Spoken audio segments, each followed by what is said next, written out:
is marriage a solution to somebody who has an addiction?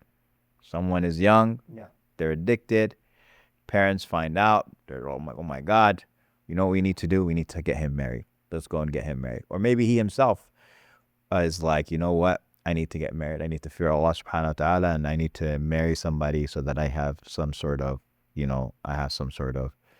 uh, have somebody for release, someone to interact with. What do you think? Yeah. A complex question.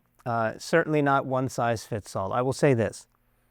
I have seen people... When the Prophet ﷺ says, "ما استطاع منكم الباءة فليتزوج فإنه أغض للبصر," that marriage helps you lower your gaze. Yes. Someone says that, well, this hadith is proof that I should just, if I'm having a problem lowering my gaze, I just go and get married. It'll help me. It certainly will help. However, if we're talking about an addiction to something before we get in there, then that changes the conversation. Let's define addiction, actually. Okay. So, addiction, now this is the definition according to the American Society of Addiction Medicine. Sure. Now, there's really one important part I want to point out at the end. So here's what they define that. They say, addiction is a primary chronic disease of brain reward, motivation, memory, and related circuitry. Dysfunction in these circuits leads to characteristic biological, psychological, and social manifestations, right? So think of it like if you are going into marriage with a disease of some type, let's say you had a physical disease. If you have a skin disease, do you have to disclose that to a potential spouse? Yes. Of course you do. You don't go into the marriage like that, right? Okay. Now, if you disclose it and they're okay with it, then that's something else, okay? But they added to this definition, and you know what they added? Can you break down this definition, make it even simpler for us? Yes. So basically, it's messing with your brain. Okay. And it has psychological consequences, feelings of guilt, shame that often come with it, social consequences, isolation, not being able to find help in the community, interfamily issues because of this. But interestingly, they added and spiritual manifestations. And that's why it's so relevant to Muslims in particular, because they are having difficulty processing, I pray, but I still do this. I fast, but I still do this. Well, because you have this disease which needs a cure and a treatment. Yeah, but how do you know it's an addiction? I could imagine, for example, anybody who commits any sin is going to feel some sort of guilt or shame about it. Yes. That doesn't mean they're addicted to it. Absolutely not. So, you know, what's interesting is we find that people who are more religiously inclined tend to call everything an addiction.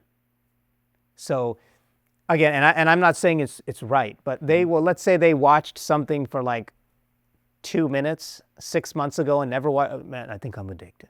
Right? So they tend to overuse this word addiction, which I think psychs people out.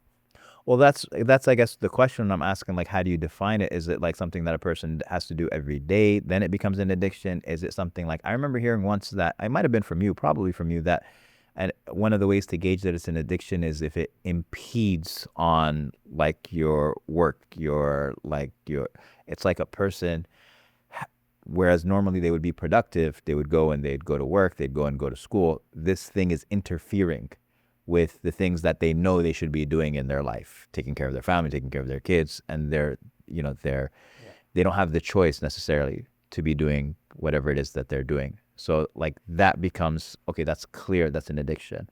Like, I guess I'm just still looking for clarity with regards to what is it. Yeah.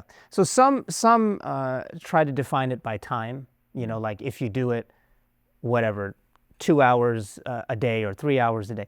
I'm not really on that side.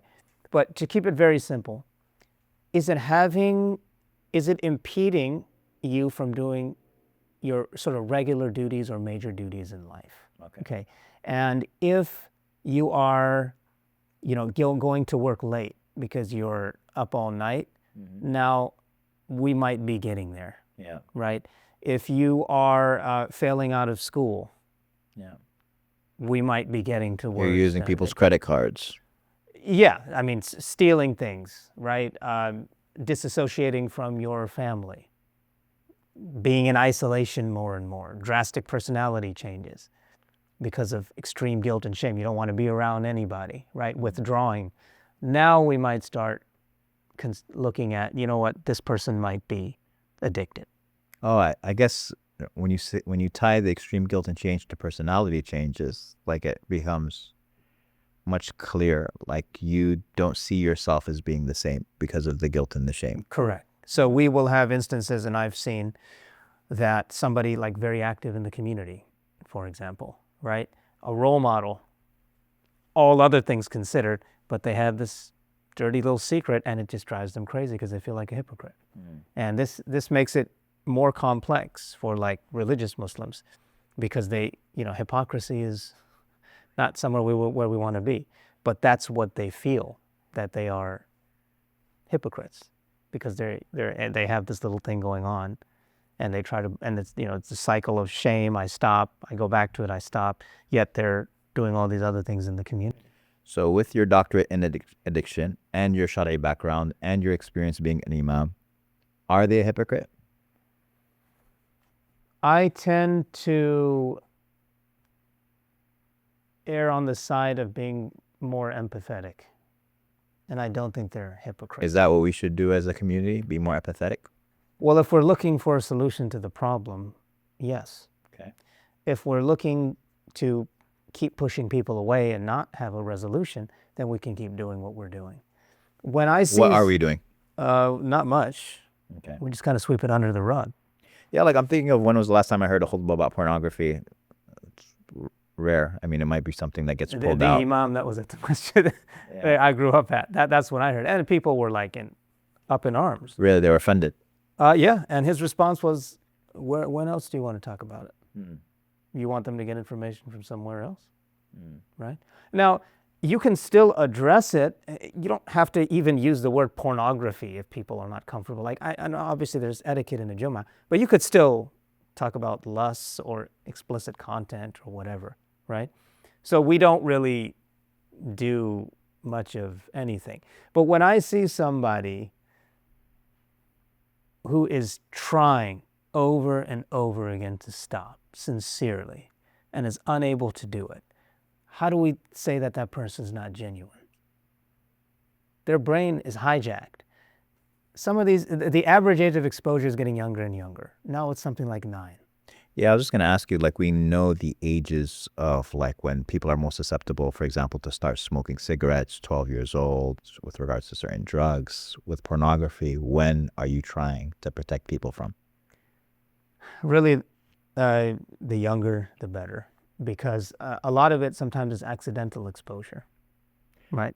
I read once that, like 50% of American kids have seen their first explicit image by the age of 7. This was years ago, so it's probably gotten earlier. Yeah, it's probably gotten earlier, yeah. And usually the first exposure is accidental. Often it can be. Yeah, it's unintended. Unintended. Or it's like some other kid comes and shows them something, surprises them. But it's jarring, and usually that first image they don't forget. Right. And so now so they don't even know what any of this stuff is. Yeah. They don't know what intimacy is. They don't know what that act is. Now you got this in your brain, you're 8 years old. Now fast forward to 28. And now you're in the world, and now you're trying to get married, as many 28-year-olds. You have 20 years of your brain programmed in a certain way. Now we need to unprogram all of that. Okay. And if they've been making a sincere effort to do that, I don't see what, just burying them into the ground is going to accomplish, right?